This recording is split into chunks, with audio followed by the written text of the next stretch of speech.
The Circular Momentum Show, the premier podcast and information source for leaders in the IT asset disposition and IT reseller community. With a focus on growth strategies, IT lifecycle services, and making sustainability profitable and beneficial to the environment.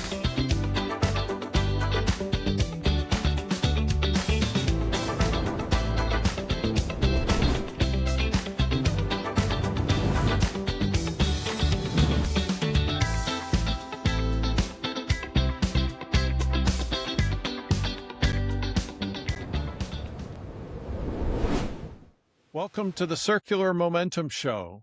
I'm your host, Pete Paisley, and today we're going to dive deep into the evolving landscape of IT asset disposition with our special guest, David Daoud from Compliance Standards, a leading industry analyst.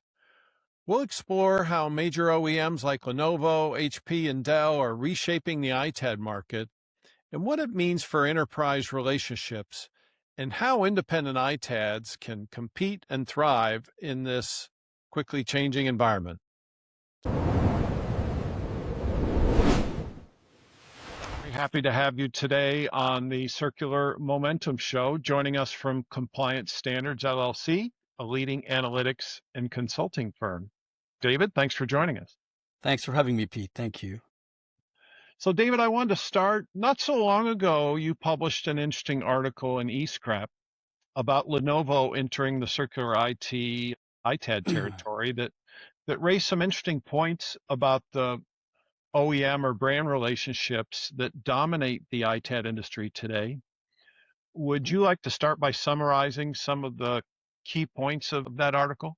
Yes, absolutely. First, thanks for having me, Pete. I appreciate the invitation, and I look forward to doing more of those going forward for sure. So going back to Lenovo, like the core thesis, the core idea is that Lenovo's move into circular IT, and in this case, the ITAD territory, obviously is not an isolated event. It's part, in my opinion, of a broader pattern that I've been seeing across major OEMs. As you know, HP has Renew, Dell has Asset Disposition Services, I think that's how they call it. And so Lenovo is making a more aggressive push with refurbishment and redeployment services. This is a change that somehow creates an interesting competitive dynamic for the ITAD industry going forward.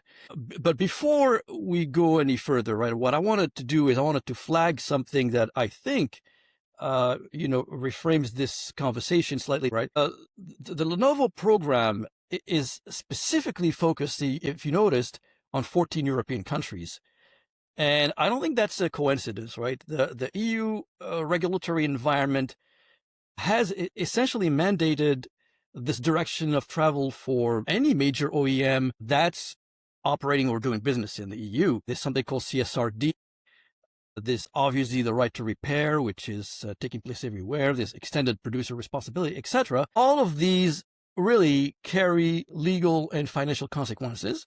And so while Lenovo is absolutely turning this into some sort of a competitive advantage and deserves credit for doing so smartly, the foundation, in my opinion, is a regulatory obligation and not pure just strategic vision.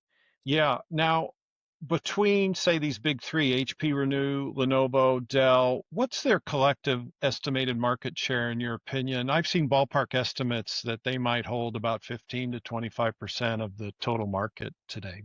Well, that's a very good question. The 15-25% figure that you cited, and that may be cited elsewhere, in my opinion, I think it's certainly an undercount.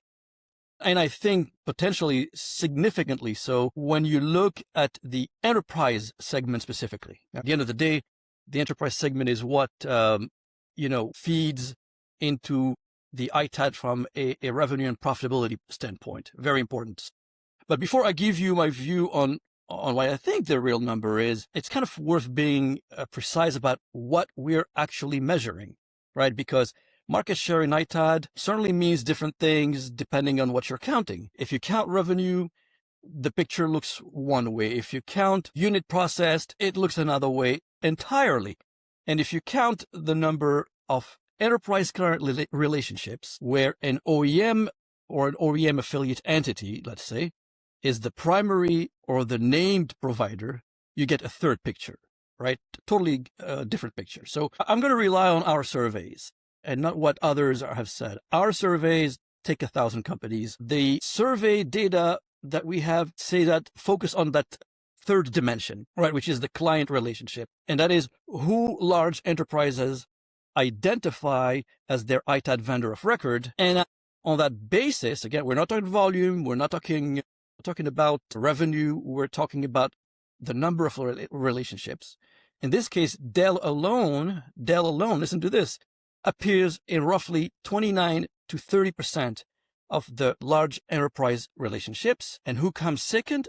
IBM generally comes very close, maybe 2 to 3 percentage points lower. So again, those are large numbers. Yeah. And now you go to the next level, right? Layer in what else flows through OEM affiliated channels. And here I'm thinking, for example, HP Financial Services lease returns that flow through OEM designated partners almost by definition. Think of Lenovo's program that's growing. Think of the large resellers, the MSPs bundling disposition services. They're effectively extensions of OEM ecosystems. And critically, at least half of large enterprises, this is an interesting number, half of large enterprises report being legally required to use multiple providers simultaneously, which means, you can think of OEM affiliated providers are capturing unit share even in accounts where an independent ITAD may be holding the primary relationship and vice versa, right? So it's a very, very complex, a view of the market. And when you aggregate all of this very complex ecosystem that I've defined, named primary relationships, lease return volume, parallel provider share in multi-vendor accounts, and OEM ecosystem unit share is most likely 40% or higher in the enterprise segment. And this is, in my opinion, not an unreasonable estimate, right? So you're probably referring to Fortune 500, Fortune 1000 class accounts then, with kind of number. Yes, we're talking about the bread and butter of the ITAD sector in general. I was going to say that if the ITAD physically executing a Dell program is counted as an independent ITAD share, well, the number looks differently than if you count that volume as an OEM ecosystem share. I guess I was trying to form a basis on which we could understand as the ITAD segment how much of the enterprise space in the Fortune 1000 is spoken for today. So it's a significant percentage. And how much greenfields are there for ITADs to capture market share in this space today? It sounds like these major brands have a significant presence, but it also sounds like there's significant growth opportunities for ITADs to offer these services themselves directly. So the question is, if I'm an ITAD, do I focus on partnering more closely in the HP Renew program or Lenovo's program or Dell's program? Or do I work to build up my direct presence within these accounts by beefing up my sales outreach and the services needed to service these large customers? Or do I do both? Well, so there is certainly a huge role for ITAD companies to play a meaningful role. But I think what's very important to note is that the OEMs have always had a priority in those large corporate accounts. Again, let me be very precise. We're looking at large corporate accounts. We're not talking about mid-sized businesses. We're not talking about small businesses. The OEMs, just like Dell, just like HP, own the relationships. They own the relationship. And we've been hearing from CIOs that they want to be able to deal with one vendor and one vendor anytime for the entire sort of ITAM world, from the procurement, utilization, end of life. They'd like to do that. And of course, who is better positioned to do that than sort of the large OEMs? That's where they're doing. The issue and the opportunity for the ITAD companies is that the OEMs do not have the skill set to do ITADs. I'm going to give you an example of one company, and I'm not going to name them. They're a market leader in ITAD from a numbers perspective. They don't touch nothing. They do not do the logistics. They do not own the facilities. They do not have they have their the employees handling the ITAD part of it, the ITAD portion, the demanufacturing, the processing, etc. They hire folks from Manpower. All they have is the relationships with their large clients. This is it, right?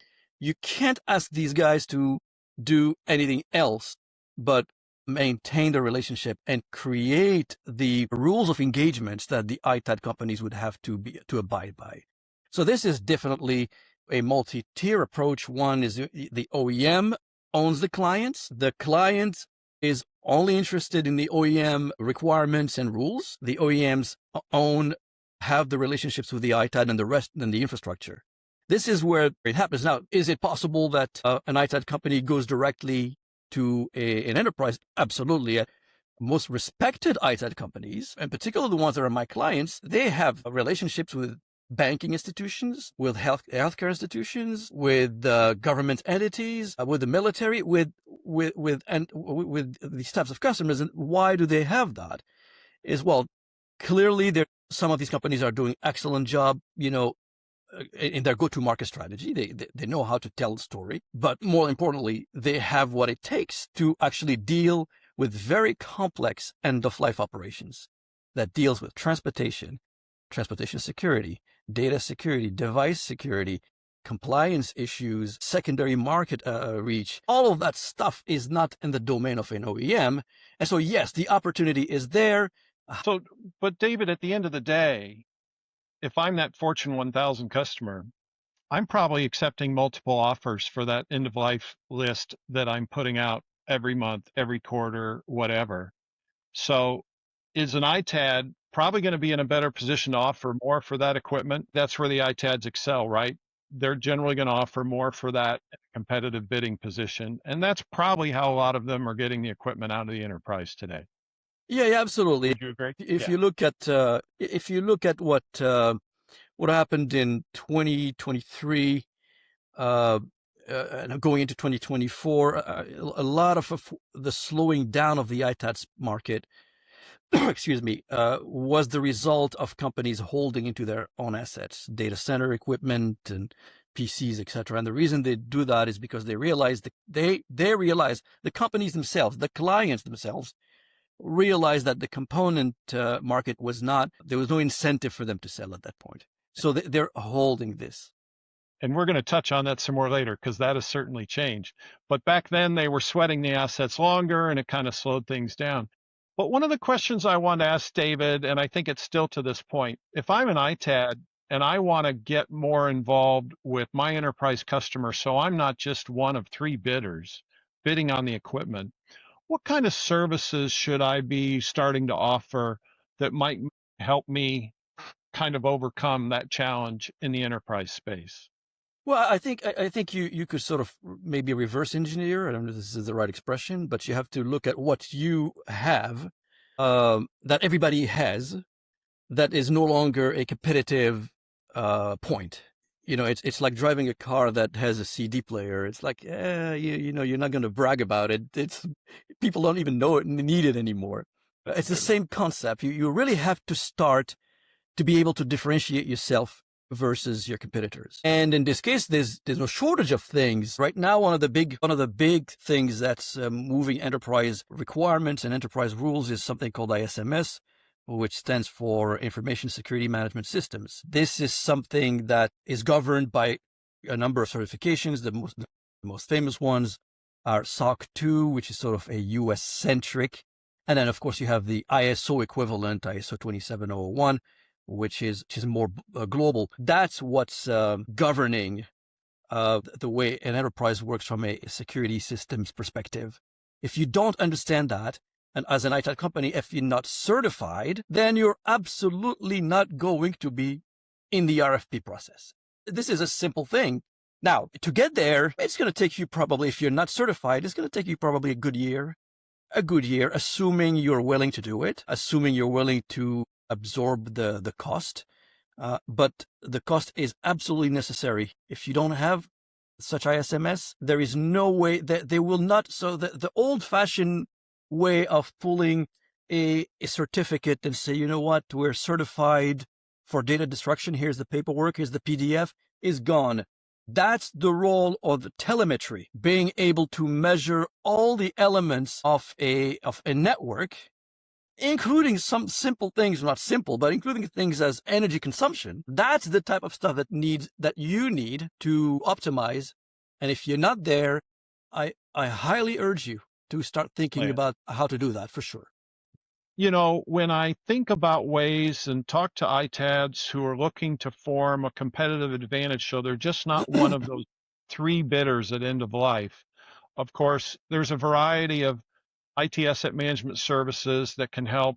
You know, I tell them, well, you want to figure out how to get involved further back in the life cycle. And I wanted to talk a little bit about an article you wrote couple weeks ago about technical debt. It was titled ITAD Predictions from Redefining Serious ITAD in 2025 to Differentiation and the End of Commodity Assumption in 2026. I believe in this article you mentioned 95% of IT leaders now rely on external partners to manage or reduce their technical debt, which many estimate at 20 to 40% of the value of their entire technology estate, turning what was once a background IT issue into a structural constraint on growth, AI adoption, and customer experience. So if I'm an ITAD thinking about this technical debt issue for my enterprise accounts, how are CIOs and CFOs looking for help on this? Are they wanting to refinance or monetize their IT estate in ways that ITADs could help? Yeah, thank you for those numbers. I actually like them because they frame the discussion, right? And then clearly, we've identified the fact that ITAD companies are in the middle of the technical debt discussion, but they're not part of that discussion, right? They are the ones that are doing all the work, but again, they're allowing sort of software companies, some of the big consulting firms to define the taxonomy, the narrative, the methodology, etc. So the framing of refinancing is actually an interesting one and to look at. It's an interesting angle to look at. When I'm going to restate the numbers that you've talked about a moment ago. When 95% of IT leaders are relying on external partners to manage technical debt, and when that debt, as you pointed out, represent about 30%, between 20 and 40% of the value of their technology estate, now you're talking about something else, and that is a balance sheet problem, not a maintenance problem, right? In this case, CIOs and CFOs are certainly increasingly looking at their IT estate the way traditionally a CFO would be looking at an asset that's underperforming. And the questions that come to mind is, how do we extract value? How do we reduce carrying cost? How do we deal with redeploying capital in ways that are more productive, etc.? This thing opens a very specific conversation around lifecycle optimization, around asset valuations, and a number of other things, for example, structured refresh programs, rather than your standard discussion on an ad hoc disposal. It's much more complex, much more demanding. So as an ITAD, what I think an ITAD should do, first, as I pointed out, they must speak that language that companies speak, that was already defined, determined, used by the big consulting firms and the software companies. So when walking into a conversation with a CFO, you're talking about that language and not necessarily about technology estate per se, or just about things like a pickup, for example, or a processing fee. You have to bring yourself to that level where the issue has already been defined, and therefore you need to be able to adjust your go-to-market strategy or communication strategy. You have to train your sales folks to be able to use that same language, so that you're talking to a CFO type of person more than somebody who is interested in operational IT, if that makes sense. Well, yeah, and I bring it up for a couple of reasons. With the tools that are available to ITADs today, I think this can be a door opener with new relationships with, say, the CFO or the CIO. at Circular Momentum, we've been working very closely with some AI tool vendors that have fair market value pricing engines that can be offered to their clients to help with this valuation of their technical estate. And with a proper real-time understanding of the valuation of that estate, they can make smarter decisions related to technical debt, helping ITADs understand that, hey, you can be the leaders to help give them the data and the information and the solutions to these problems. I think it's pretty meaningful to the business. So in that regard, I think ITADs can get into conversations about technical debt today with the right tools and solutions backing them up. Now, the other interesting part, the reason I brought it up, we've got new players in the market space like Three-Step IT that have a financial services component baked into their model. They're an ITAD today, but their leasing business is currently set up. And my understanding in talking to them, by the end of Q2, they should be set up in most states within the US because there's a lot of regulations around setting up their own leasing business. That'll be transformative perhaps too, because they could go in and offer to refinance that technical estate if it's not already under lease or under a captive program with one of the OEMs. I find that very interesting as well. Yeah, and I'm somewhat familiar with the company. This is a company from Scandinavia, if I recall, right? Yeah, Northern Europe, and they're partnered with BNP Paribas, the bank. Yeah. Oh, yes, that's the French bank. Yeah. Well, absolutely. I think what I know of them is they're involved sort of in the end-to-end solution on the financing side, right? They have financing, device financing, they have lifecycle management, they have end-of-life processing, and they have this into an integrated model. And that could absolutely work. I mean, it could be an interesting model to watch. Not to say that nobody tried it before. I mean, I recall. Yeah, I recall IBM. IBM Global Asset Recovery at some point had a program specifically catered to mid-sized businesses in which, in the program, they would basically purchase outright all their hardware, and those businesses would pay them on a monthly basis. It's an interesting model.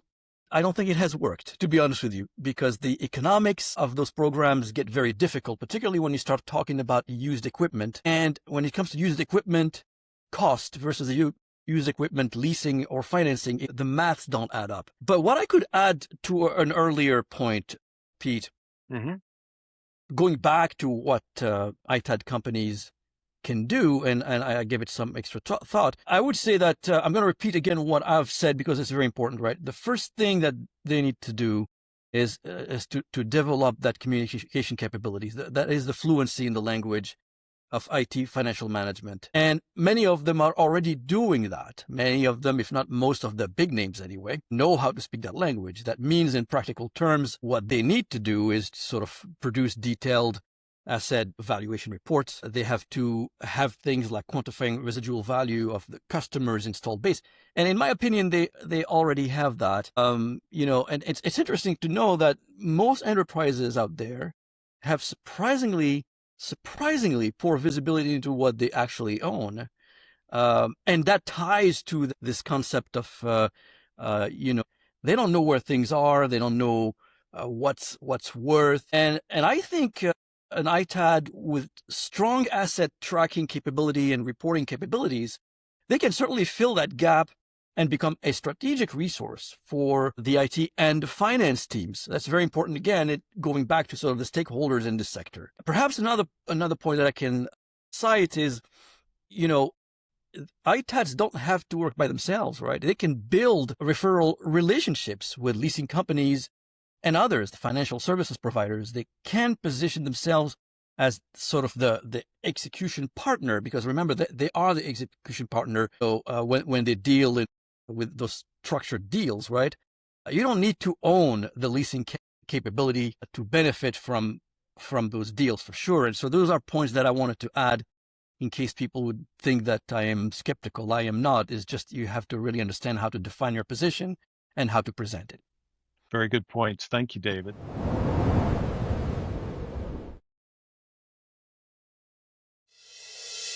You've been listening to the Circular Momentum Show. Thanks for joining us. Don't miss our next episode coming soon, where we feature market leaders in the IT asset disposition and reseller community. Thanks to our sponsors, MG Environmental,